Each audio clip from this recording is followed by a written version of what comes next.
natin pwede isama sa loob itong bike. So, dadali natin siya dito. Papakita ko sa inyo kung saan. So, dyan siya. Iwan natin yung bike dyan. So, may bantay naman daw. Tapos, saka tayo magbabayad sa loob ng terminal fee and end-by fee.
Po.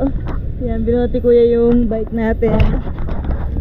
Ayan, so touchdown Boracay. So, pangalawang beses na natin na magbabike dito. Ay, actually, third time na nating magbabike dito.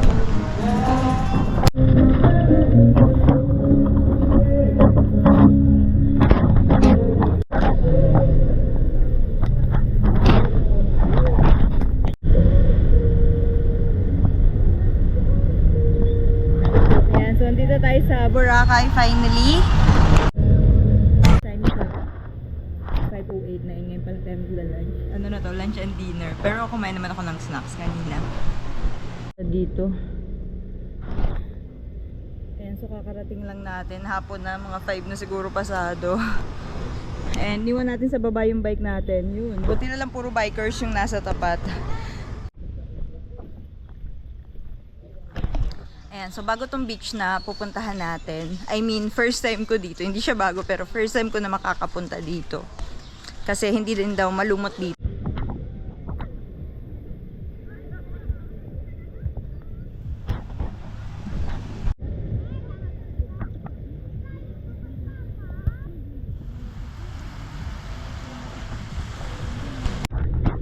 Ayan, libre tayo ni Kenneth ng pizza. Nandito tayo sa Boracay. May mga pang repair pero hindi like mga ano. Mga chocolates naman. Ayan, so nandito tayo ulit kala Sir Gaga. Ayan, Toto lang. Ayan, so nandito tayo ulit kala Sir Toto. Ayan, oh. Ayan. After ilang taon na nakakalipas, sir? Ano? Nakita mga 1 year din tayo hindi nakita. Oo, pero nung nag-bike kami dito para mga 2 to 3 years na din, no? Ang payat na ni sir ngayon, no? Grabe, fit na talaga. At dati nagmamotor lang, ngayon nagbabike na din. Ha? So dito tayo makikidinner kala. Nagpakagda ka ay? Nagbili siya ng ano? Ayan, so good morning. Ayan, so dito tayo nag-stay. And papadyak tayo ngayon. So ikot tayo dito sa Boracay since last time hindi talaga ako dito nakapag bike. Kaya tara na, time check. Ay! Ayan, so 7:01 ng umaga. Tara. Batangas po muna. Tapos Manila to Dumaguete. Morning po. Ayan, long time no see kay tatay. So, dito tayo sa New Coast, Boracay. And isa to sa mga biking spot dito sa Boracay. Kasi wala mga sasakyan dito halos. And pupunta tayo sa Keyhole. Ayan, tanong mo na siya from here. So, andito tayo sa Keyhole. Ayan. So, after few kilometers, andito na rin tayo. Ayan. Ito yung view. Ganda. Ayan, sobrang ganda ng weather today. Sakto lang yung init.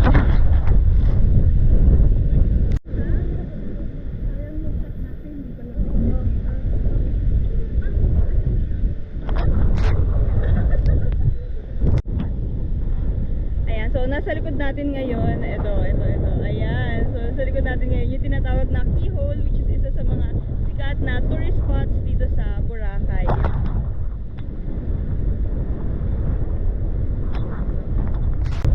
Ayan, so isa to sa mga must visit kung pupunta ka ng Boracay. Yun o. Tao. Mamaya, Ah? mga 9 to 10.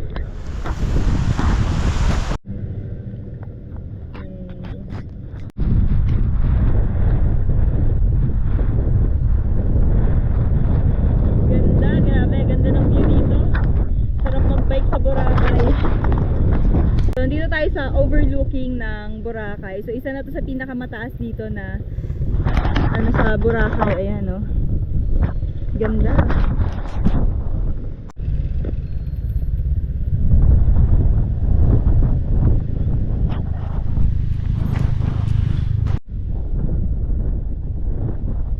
Ay, arko. Nasa likod natin yung daan papunta dun sa pinaka peak nung Mount Luho. Makikita mo talaga yung overlooking ng Boracay. Ang kaso, sarado siya. Ayan. So, close siya sa public. So, hindi na tayo aakyat doon.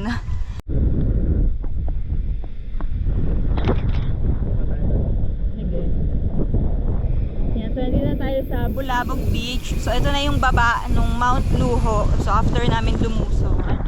Ayan, oh.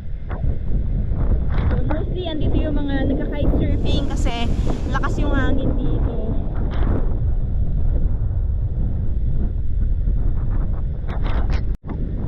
Ayan, so nandito tayo ngayon sa Bulabog Beach and ito yung other side ng Boracay.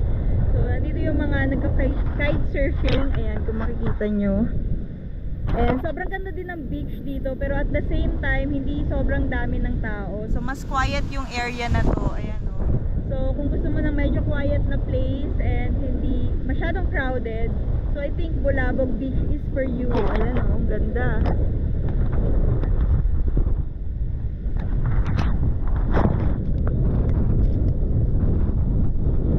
So, nandito tayo sa Eita Village nila na tinatawag, kung saan nakatira yung mga Eita community dito sa Boracay. Kami dito sa amin. Ah, talaga. Ma-feeding. Ito yung parang museum nila kasi wala dito sila man. Pwede yan buksan.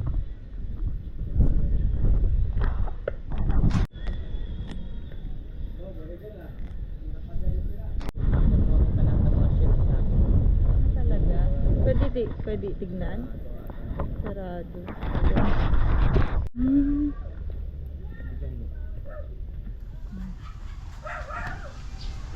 Ayan, so ito yung kanilang museum. So may sarili silang museum dito sa ano, Eita Village. Ay wow, buhangin pala to.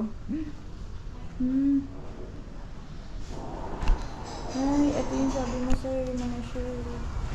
Yan yung mga story nila. Sila Atilita. Yan sa Kaikit Puka Beach. Puka Beach. Made of ano, coffee.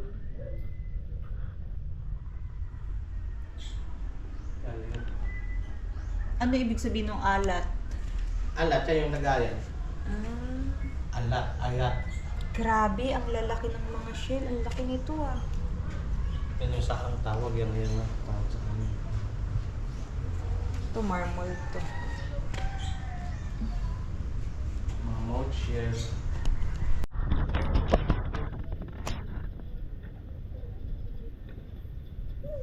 Ayan, so kung mapapansin nyo, pare-parehas yung structure ng bahay dito, which is made from amakan daw na tinatawag. Ayan.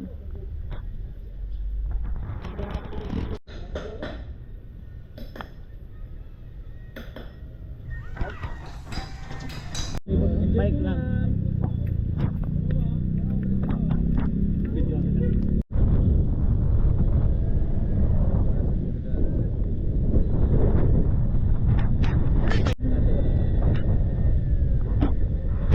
Ayan, so ito yung mangrove area dito sa Boracay. Ayan o.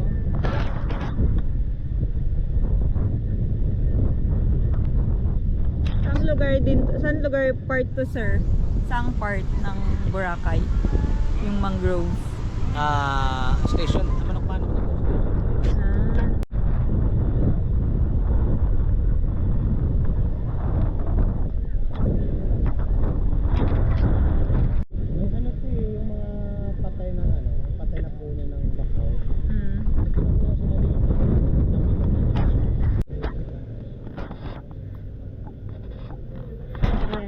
natin magbike, dumaan lang kami dito sa tattoo shop. Ayan, so tattoo shop to ni Kuya Ga, yung nagpatuloy mismo sa atin. Kasama natin magbike. So, Ink Rock Tattoo Boracay. So, ito yung pangalan ng shop nila. So, dito yan sa Station 3. Oversized. Ay, sige po.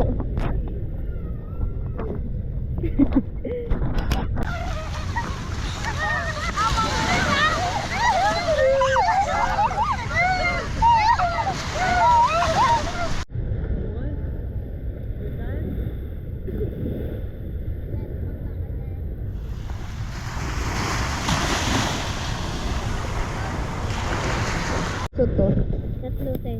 tatlong mangga. Opo.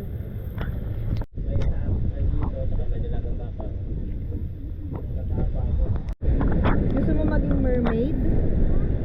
Ha? Anong gusto mo paglaki?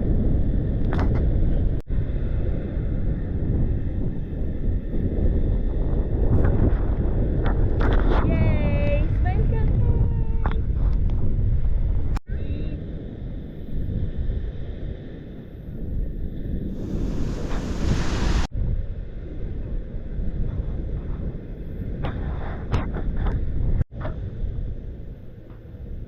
Hello, dito sa Boracay.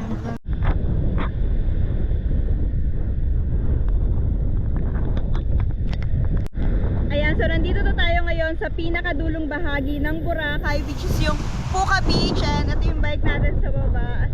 Sa likod, and first time din natin na nadala yung bike natin dito. And for me, isa din tong Puka Beach sa may pinakamagandang beach dito talaga sa Boracay. And nakakatuwa kasi napagbigyan tayo. Ilang araw na dito na umuulan, makulimlim, and buti naman umaaraw na sa wakas.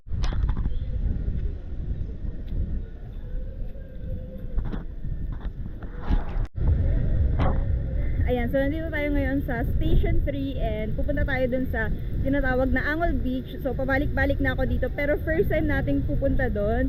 So meron sila dun tinatawag na Secret Beach. Ayan, so dito tayo dumaan sa Dalampasigan. So, tulak na lang natin yung bike. Kasama natin si Kenneth. Hi! So, tignan natin kung maganda siya. Private ka lang. Private daw ba? Yun nga, sabi din sa akin ni Kuya, papasok na lang daw ako ng dito Station 3.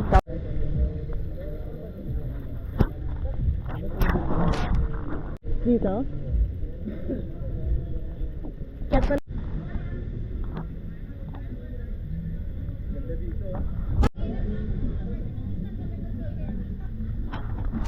Hindi to, hindi. Pinabuhay yung pine tree. Hindi yan mahal. Ayan, tinulungan na nga tayong magtulak ni Kenneth. Ayun.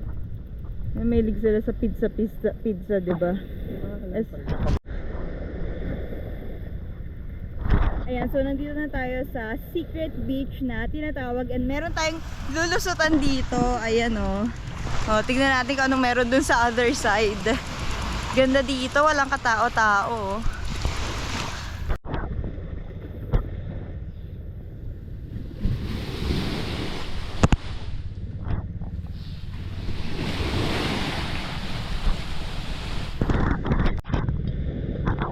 Kaya lang baka may ahas.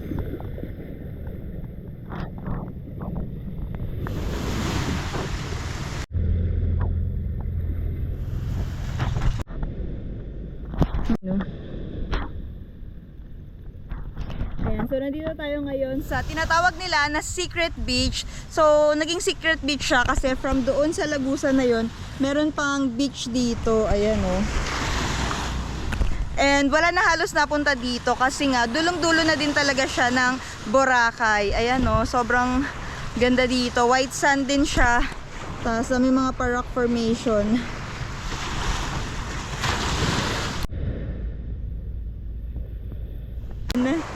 Ayan. Ating videographer for today. Thank you. Yan siya. So, Secret Beach kasi nakatago talaga yung beach na to and wala nagaanong napunta dito since dulong-dulo na din siya and I recommend you to visit this place kung gusto mo na mga ng less crowded, yung wala talagang katao-tao. Perfect to sa'yo. Plus, ang ganda talaga ng lugar niya. Ayan, oh.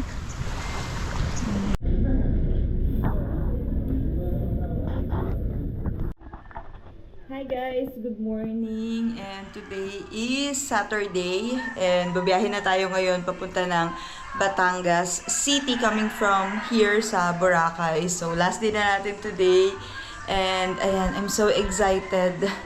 So dito pala tayo nagstay kala Kuya Ga. So maraming salamat Kuya Ga and Ate sa papatuloy sa akin dito pati. So, mag-ready na tayo para umalis. So, sasakay tayo ulit sa To Go Ferry. So, let's go! Hi guys! Good morning! Time check, it's 9:40 a.m. and pupunta na tayo ng pier ng Boracay and tatawid na tayo. Kasi sasakay na tayo ng To Go papunta ng Batangas from Caticlan Jetty Port. So, tara! Dito tayo galing sa Ayapak. So, first time ko makakita ng traffic dito sa Boracay.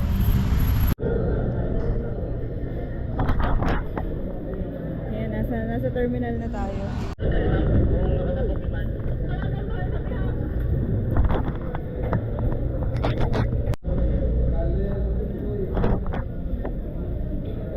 Ayan, sakay na tayo ng boat. Meron na tayong boat fee.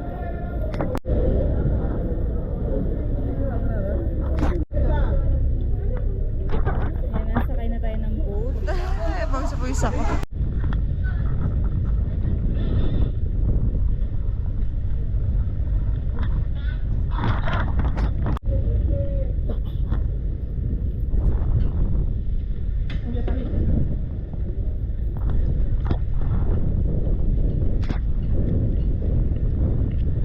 Ay, putik.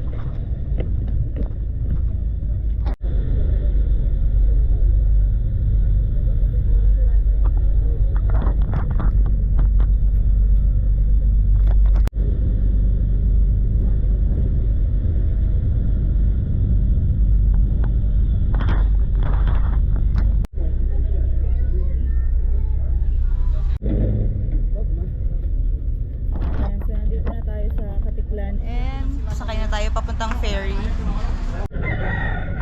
Ayan, so nandito na tayo sa Caticlan Port, ayan sa tabi, and wala pa daw yung barko kaya antay-antay muna tayo. So 2 PM talaga yung pinaka biyahe natin papunta ng Batangas via To Go. So medyo maaga tayo today.